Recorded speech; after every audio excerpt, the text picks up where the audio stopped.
அனைவருக்கும் வணக்கம். இந்த வீடியோவில் என்ன பார்க்க போனால் ஜனநாயகன் இந்த படத்தோட கதையை தான் பார்க்க போகிறோம். பல தடைகளையும் சர்ச்சையும் தாண்டி ஒரு வழியாக வந்து ஜனநாயக படம் வந்து ரிலீஸ் ஆயிடுச்சு. இந்த படத்தை ஏன் இவ்வளோ நாளாக வந்து ரிலீஸ் பண்ணாமல் தடுத்து வச்சுருந்தாங்க? அப்படி தான் முக்கியமான காரணம் இதில் பேசப்பட்டிருக்க தைரியமான அரசியல் கருத்துக்களும் மறைமுக உண்மையான சினிமா தான். சரி வாங்க படத்தோட கதை கூட வேணாம். படம் வந்து ஸ்டார்டிங்கில் வந்து சீன் வந்து மதுரை ஜெயிலில் தான் தொடங்குது. புதுசாக 15 ரவுடிங்க வந்து ஆறாங்க. அவங்களால வந்து அங்கே இருக்கிற வந்து ஒரு பெரிய முக்கியமான தொழிலதிபரோட உயிருக்கு ஆபத்துன்னு ஜெயிலர் பயப்படுறாரு. ஆனால் வார்டன் வந்து கவலைப்படாதீங்க சார், அதே பிளாக்கில் தான் வந்து நம்ம தளபதியும் இருக்காருன்னு சொல்லி தைரியம் சொல்கிறாரு. சொன்ன மாதிரியே அந்த தொழிலதிபரை தாக்க வரும் ரவுடிகளை வந்து துணிச்சலாக வந்து எதிர்கொண்டு சண்டை போட்டு காப்பாற்றுறாரு தளபதி. யார் இவர், என்ன கேஸ் உள்ள வந்தார் அப்படின்னு ஜெயிலர் தளபதியோட ஃபைல் எடுத்து பார்க்குறாரு. இவர் சிறைக்கு வர காரணமே இவரோட அம்மா தான். என் பையன் தப்பு பண்ணிட்டான்னு சொல்லி கோர்ட்டை வந்து அவரோட அம்மாவையும் வந்து சாட்சி சொல்லியிருக்காங்க. ஆனால் கடைசி காலத்தை உடல்நிலை சரியில்லாததுனால அம்மா வந்து ஒரு முறை பார்க்கணுன்னு சொல்லி தளபதி ஆசைப்பட ஊர் மக்களுக்கு கோரிக்கை வைக்கிறாங்க. தளபதியோட நன்னடத்தையை பார்த்து ஜெயிலரும் வந்து 2 நாள் வந்து பரவல் கொடுக்குறாரு. அம்மாவை பார்த்துட்டு தளபதி திரும்பினாலும் கொஞ்ச நாளே வந்து அம்மா இறந்துறாங்க. தாய் இழந்து சோகத்தில் இருக்கிற தளபதிக்கு ஜெயிலரோட சின்ன பொண்ணு விஜய் ஆறுதலாக வரா. விஜயோட அம்மா சின்ன வயசில் வந்து இறந்துடுறாங்க. என் பொண்ணை இராணுவத்தில் சேர்க்கணுன்னு தான் அவங்க அம்மாவோட ஆசைன்னு சொல்லி கடைசி ஆசைன்னு சொல்கிறாங்க. அம்மா தன் கண்ணெதிரே கொடூரமாக கொல்லப்பட்டதை பார்த்ததால வந்து விஜய்க்கு வந்து பியூரோஃபோபியான்ற மனபாதிப்பு இருக்குது. அதிகமாக பயமோ பதட்டமோ வந்தால் அவளுக்கு வந்து மூச்சு திணறல் ஏற்படும். சுதந்திரத்தை முன்னிட்டு தளபதி வந்து விடுதலை ஆகுறாரு. தனக்கு உதவியை வந்து ஜெயிலருக்கு நன்றி சொல்ல வீட்டுக்கு போனால் அவர் அவசரமாக வந்து கமிஷனர் ஆஃபீஸ் கிளம்புறாரு. விஜய் தளபதி கிட்ட ஒப்படைச்சிட்டு போகிற வழியில் வந்து ஜெயிலர் வந்து ஒரு ரோடு ஆக்சிடெண்ட் வந்து பரிதாபம் வந்து இறந்துடுறாரு. அனதையான விஜய்க்கு வந்து தான் சொந்த பொண்ணு போட வளர்க்க ஆரம்பிக்கிறார் தளபதி. அவரோட பயத்தை போக்கி அவங்க பெற்றோர் ஆசைப்படி அவரை வந்து ஆர்மி அதிகாரியாக தினமும் ஆக்கணும்னு சொல்லிட்டு கடுமையாக வந்து பயிற்சியை வந்து கொடுக்குறாரு. காலங்கள் வந்து ஓடுது. விஜய் பெரிய பொண்ணாகி காலேஜில் படிக்கிறார். தளபதியை வந்து ஒரு சூப்பர் மார்க்கெட் வந்து நடத்திட்டு வர்றாரு.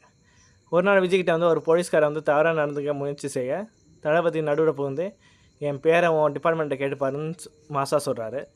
தளபதி வெற்றி கொண்டாந்த பேரை வந்து கேட்டதும் வந்து மொத்த போலீஸ் டிபார்ட்மெண்ட்டை வந்து மிரளுது. ஏன்னா வந்து அவர் முன்னாடி நேர்மையான ஒரு மாஸ் போலீஸ் ஆஃபீஸராக வந்து இருந்தவர். இதை தெரிஞ்சுக்கிட்டு அந்த போலீஸ்காரர் விஜயை மரியாதையாக அனுப்பி வைக்கிறாரு. அது மட்டும் இல்லாமல் கூட இருந்து ப்ரொடெக்ஷனும் வந்து தராரு அவங்க எங்கே போனாலும். இன்னொரு பக்கம் வந்து சர்வதேச அளவில் மிகப்பெரிய தீவிரவாத சதி நடக்குது. ஆப்பிரிக்கா அரசாங்கத்தை வந்து வீழ்த்தி வந்து ஓம்ன்ற ஆப்ரேஷன் வந்து பண்ணுறாரு தலைவர். இந்தியாவுக்கு வர ஒரு சரக்கு கப்பலை வந்து ஹைஜேக் பண்ணுறாரு. இந்திய ராணுவம் சூழ்ந்தது வந்து அந்த கப்பலை வந்து பாம் வச்சு வெடிக்க வச்சு தப்பிக்கிறார். கரையை ஒதுங்கும் பொருளில் வந்து டெடி பேர் பொம்மை வந்து இருக்குது. விஜய் ஒரு நாள் வந்து ரோட்டோர கடையில் வந்து அந்த சிவப்பு டெடி பேர் பொம்மையை பார்த்ததும் பயந்து கத்த ஆரம்பிச்சிட்றான். தளபதி வந்து அவளை மனநல மருத்துவத்தை கூட்டிகிட்டு போகிறார். விஜயோட அம்மா இறந்தது காரணமே வந்து இந்த டெடி பேர் பொம்மை கூட மறைச்சி வைக்கப்பட்டிருந்த சட்டவிரோத துப்பாக்கிகளை தான் வந்து கண்டுபிடிச்சது தான். பழைய நினைவுகளை வந்து ஜெயிலர் வந்து பூட்டி வச்சிருந்த ரூமை வந்து திறந்து பார்க்குறாரு தளபதி. அங்கே இருக்க டெடி பேரை கிழிச்சு பார்த்தா உள்ளே வந்து நவீன துப்பாக்கி இது வந்து இருக்குது. இந்தியாவில் வந்து பொம்மைன்ற பெயரில் வந்து சுமார் 50 லட்சம் துப்பாக்கியை வந்து கொண்டு வந்து நாட்டின் பாதுகாப்பை குறைக்க ஓமுங்கிற கேங்கில் வந்து திட்டம் போட்டிருக்கிறது தெரிய வருது. இதற்கு பின்னாடி வந்து பெரிய அரசியல்வாதிகள் ரவுடிகளை வந்து கை கோர்த்துருக்கிறது வந்து கண்டுபிடிக்கிறாரு. ஓம் அமைப்பில் இருந்து தப்பிச்சு ஒரு சயின்டிஸ்ட்டு இந்த சதி திட்டம் அடக்கிய ஃபைலை வந்து சிஎம் கிட்ட சேர்க்க முயற்சி செய்கிறாரு. விஜய் மூலமாக வந்து அந்த ஃபைலை வந்து முதலமைச்சர்கிட்ட போகுது. ஆனால் வந்து அந்த சிஎம்மே வந்து ஓம் கேங்கிட்ட வந்து கை கோர்த்தவன் தான். விஜயை கொள்ள வந்து ஓம் ஆளுங்க வந்து வீட்டை சுட்டி போது வந்து தளபதி அவங்கள அடுத்து ஜம்சம் பண்ணிட்டாரு.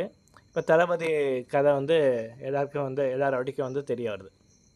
முன்னாடி மதுரை வந்து கள்ளசாயிரம் விற்ற ரோஜாண்டா ரவுடி வந்து பிடிக்க போன போலீஸ்காரர் தான் தளபதி அவமானப்பட்டு அப்புறம் கெட்டவனா மாறி ஆப்பிரிக்காவுக்கு தப்பிச்சு போய் ஓம் அமைப்பை உருவாக்கியிருக்கான்.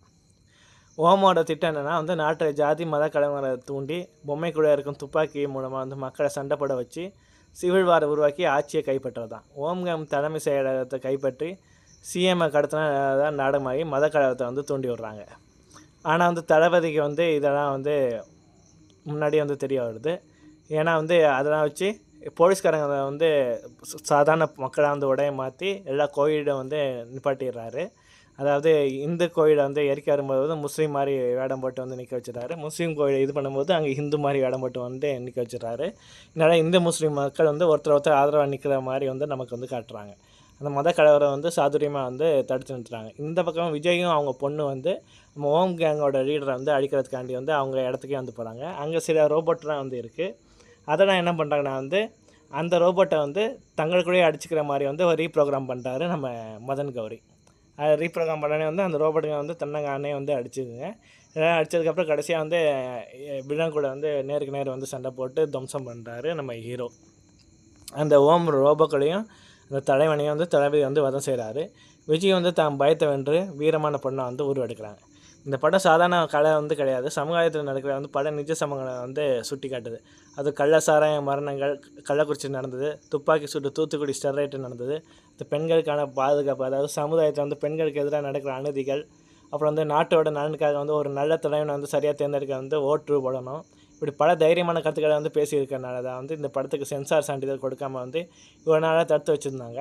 உங்களுக்கு இந்த படம் எப்படி இருந்தது மறக்காமல் வந்து கமெண்ட் பண்ணுங்கள். இவ்வளோ ஐப்போவுக்கு வந்து இந்த படம் ஒர்த்தான்னு சொல்லி சொல்லுங்கள். நன்றி.